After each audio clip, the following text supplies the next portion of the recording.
A guerra na Ucrânia completa 4 anos nesta terça-feira. Questões importantes continuam sem um consenso e não há previsão para um acordo de paz. Segundo as Nações Unidas, mais de 15 mil mortes foram registradas desde 2022 na Ucrânia. Sobre a questão territorial, Moscou ocupa atualmente cerca de 19,5% do território ucraniano, segundo dados do Instituto para Estudo da Guerra. Nas negociações pela paz, a Rússia pressiona para obter o controle total da região do Donbás e pela retirada das tropas ucranianas de regiões ocupadas. Kiev afirma que ceder é deixar o país vulnerável a futuros ataques. O Banco Mundial estima que a reconstrução da Ucrânia deverá custar cerca de 588 bilhões de dólares na próxima década. As negociações de paz avançam de forma lenta.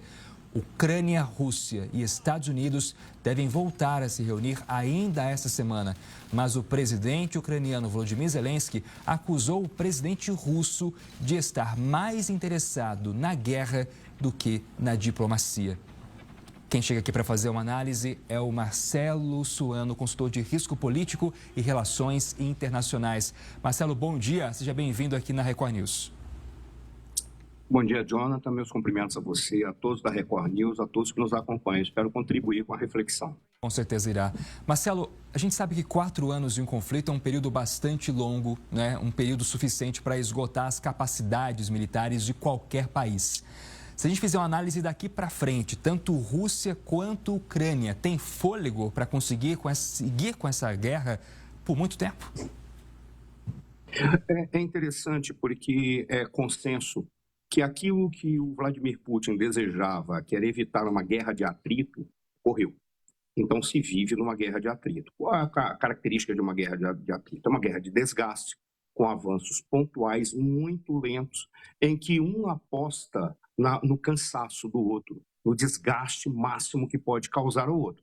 A tendência natural é que aquele que tem mais recursos acabe vencendo. É óbvio, por questão populacional, questão de armamentos, questão de economia. Quando a gente observa ao longo desses 4 anos, o que tem ocorrido é que chegou-se a um impasse no qual parece que ninguém quer ceder às suas exigências básicas, aquelas que não seriam as exigências mínimas, são as exigências médias. No caso da Rússia, preservar o território conquistado. No caso da Ucrânia, não ceder esse território. O que se observa? Todos estão cansados dessa guerra.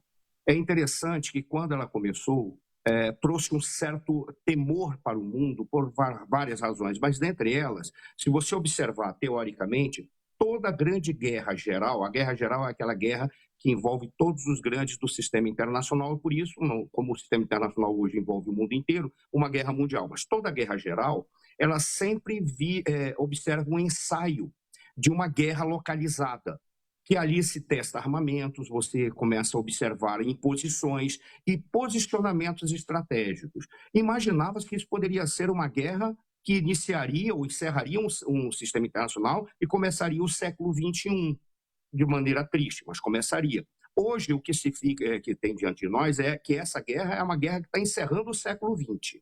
Ela não está nascendo o século XXI, certamente poderá ocorrer uma guerra muito mais tensa ou intensa ou mais ampla, ao ponto de envolver atores que realmente vão ter que se posicionar e poderá trazer uma catástrofe mundial.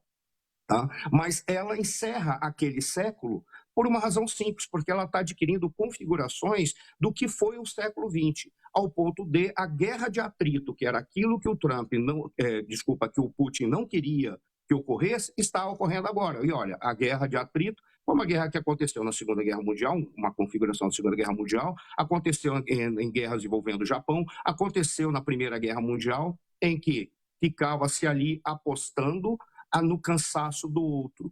Aí fica a grande questão. Quem terá maior capacidade, resiliência para sobreviver a isso que está acontecendo agora e poder continuar apostando nesse desgaste? Da Rússia, eles têm uma população maior que a população da Ucrânia, têm armamentos e conseguiram resolver a questão das sanções.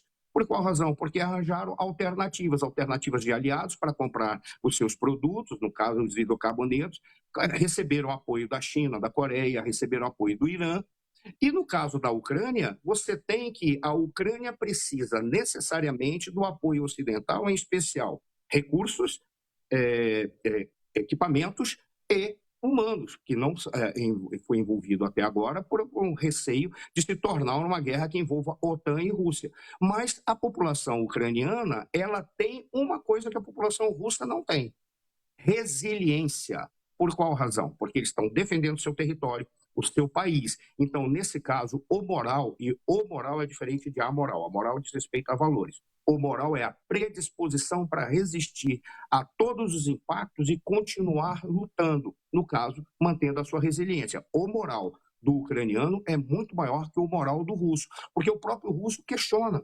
Ora, se são povos irmãos, que esse está no discurso do Putin, por qual razão tem uma guerra fratricida como essa? Agora, a gente tem que lembrar que todas as guerras entre irmãos são muito mais violentas. Por serem muito mais violentas, são muito mais sangrentas e tendem a apostar na extinção do outro.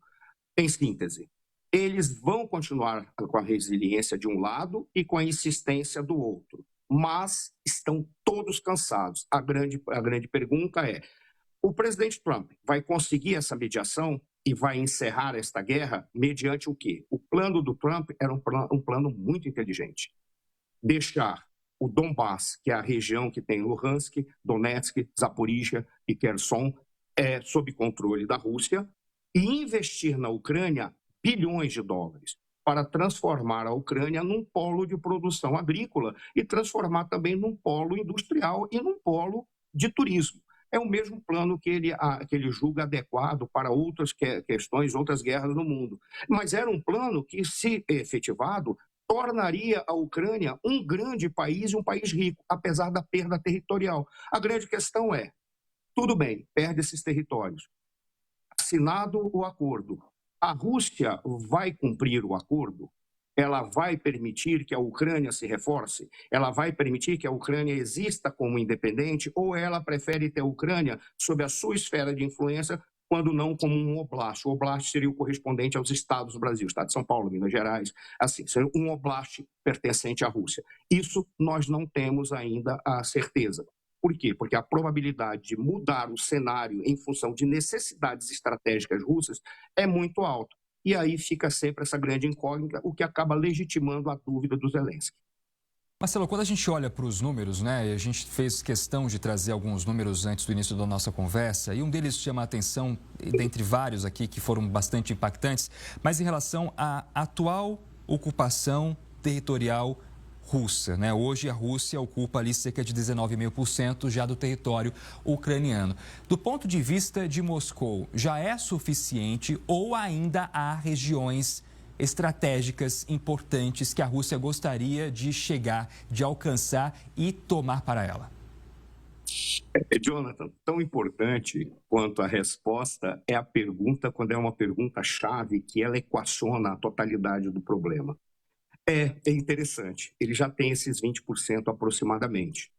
Como que a gente pode entender o significado desses 20% do território ucraniano que foi tomado pela Rússia? Eu lembro que pelo Centro de Estratégia, Inteligência e Relações Internacionais, nós fazíamos exercícios para tentar entender a forma como determinados países, em especial os grandes países, se comportavam em termos de política externa. Política externa é a maneira como um país negocia com os demais atores do sistema internacional para buscar os seus interesses próprios. Ok. O que nós identificávamos? Começou com a ideia de que o comportamento norte-americano é sempre um comportamento baseado no pôquer. Por qual razão do pôquer? Porque eles chutam, blefam? Não, não é isso. O pôquer, você sabe o jogo que você tem, não sabe o jogo que o outro tem. E você aposta em função do jogo que você tem. Os norte-americanos têm um jogo mais alto de todos. Por isso eles podem ficar fazendo sempre aposta, porque ninguém tem capacidade de enfrentá-los. O russo trabalha sempre da perspectiva do xadrez. Você sabe o jogo que você tem, você sabe o jogo que o outro tem. Como é que você faz? Fica fazendo movimentos para levar o outro a responder e você já imagina respostas possíveis à resposta do outro. Inteligente é aquele que conduz o comportamento do outro para aquilo que você deseja, até dar o checkmate. E qual era o comportamento do chinês? Era baseado num jogo chamado Weiqi ou Go na Ásia. É um território vazio, todos recebem peças e cada um vai ocupando os espaços vazios. A inteligência está em cercar o outro para não permiti-lo avançar mais e fazer com que ele ceda, não é destruir. Por que isso é tão importante? Porque associado a esse comportamento de xadrez do russo, o russo raciocina a sua política externa diferente do ocidental. Ele sempre raciocina em função da defesa e da segurança do seu país. Ele não raciocina como avançar apenas. Quando ele quer construir um império, ele quer construir um império voltado para a defesa, para se proteger. Ao ponto de eles não raciocinarem geopoliticamente, raciocinarem geoestrategicamente. Geoestratégia é a geopolítica pensada para a guerra, apenas para ocupar tropas. Por que eu estou te dizendo tudo isso? Quando você olha o comportamento russo, ele alegou que estava defendendo os russos da região do Donbass, que é a região leste da Ucrânia, que lá é predominantemente de origem russa. Mas a preocupação dele maior foi com o avanço da OTAN. E ele dizia, estão chegando na fronteira do nosso território. Onde cai a Ucrânia? Se nós olharmos o mapa da Ucrânia, existe um mar chamado Mar de Azov. O Mar de Azov, ele entra no território russo e ele ficava com praias do território ucraniano, que são exatamente a região do Donbass, Luhansk, Donetsk, Zaporizhia, Kherson. Ora, o Mar de Azov está dentro do território russo. Qual era a grande preocupação da Rússia? Nós não podemos permitir que haja barcos militares que possam atuar no nosso território. Por isso, para a Rússia, ele nunca vai recuar dessa região do leste. Nunca. Porque isso é geoestratégico. Além de fechar o Mar de Azov para a possibilidade de avanço e chegar perto de Moscou, da capital, porque ali seria muito fácil. Você avança no Mar de Azov, você fecha a saída e você tem maneiras de controlar o Mar Negro e as saídas para o Mar Mediterrâneo. Essa é a grande jogada. Aí, dentro da tua pergunta, eles vão se contentar com os 19,5% ou 20%? Para eles é bom, para os russos. Por quê? Porque eles controlam o Mar de Azov. Não vai ter mais nada colocando o território russo sob um perigo iminente. Mesmo porque eu esqueci de falar, tem a Crimeia também. Mas existe um outro dado. Talvez para os russos, eles não queiram parar aí. Talvez eles queiram ir complementando para a região de Odessa, até cercar a Ucrânia, até chegar na região da Transnistria, que faz uma fronteira, é uma fronteira oeste da Ucrânia. A Transnistria pertence a outro país, mas cercaria a Ucrânia. Qual é o grande problema? A Ucrânia não teria mais saída para o mar. Como é que a Ucrânia vai conseguir, ela, ter acesso e poder exportar os seus produtos ou ter um acesso ao mar que lhe daria maior liberdade? Fica essa grande dúvida.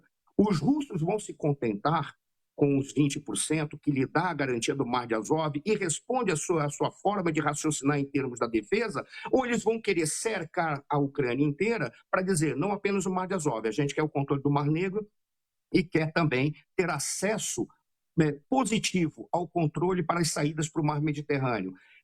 Há alguma garantia disso? Os ucranianos não acreditam. Por isso, fica a dúvida. Qual é o elemento que será colocado para preservar a Ucrânia uma saída para o mar, garantindo que a Rússia não quer sair desses 20%, porque se sair, ela pode sofrer um impacto muito grande. A grande questão é, os Estados Unidos não vão se meter nisso, mesmo porque isso é uma responsabilidade da Europa, que estimulou a Ucrânia a entrar na União Europeia quando todos diziam, vão com calma, porque a entrada na União Europeia requer investimentos, mas também estimularam a entrada na OTAN, que aí foi quando a Rússia pegou e disse, peraí, aí foi no limite. A União Europeia deveria estar apoiando a Ucrânia e quando a Ucrânia sofreu a invasão da Rússia, a União Europeia ficou desesperada, mas simplesmente não sabia o que fazer. Ao ponto do Zelensky ter falado, vocês nos abandonaram. Isso é verdade. Foram os europeus que estimularam a Ucrânia de entrar na União Europeia e depois, por extensão, acabar entrando na OTAN, que acabaram deixando a Ucrânia de lado. Quem foi socorrer? Foram os Estados Unidos. Agora fica a grande questão. O Trump vai dizer, eu não vou mais botar dinheiro ali. Quem tem que botar são os europeus. E os europeus, neste momento, têm condição de colocar dinheiro para suportar e fazer com que a Ucrânia suporte as invasões? Eu acho muito difícil. Por isso, a tendência para mim é o Putin aceita os 20%, mas vai querer continuar avançando. A Ucrânia vai buscar recursos e apoio para não permitir que ela perca a saída para o mar e mais território. Então, a tendência natural é que fiquem adiando, numa guerra triste entre irmãos, de desgaste e que vai significar mais sangue e mais impacto para o mundo inteiro, porque afeta a economia mundial. E nós seguiremos acompanhando aqui as notícias que envolvem o conflito entre Rússia e Ucrânia. Marcelo Suano, obrigado pela análise. Um bom dia para você. Eu agradeço muito a gentileza, espero ter contribuído. Eu tentei ser o mais didático, porque são muitos elementos que às vezes acabam passando batido. Eu espero ter contribuído muito com o trabalho maravilhoso que vocês fazem. Tenho certeza que quem está acompanhando a gente conseguiu entender bem o atual momento desse conflito. Obrigado mais uma vez.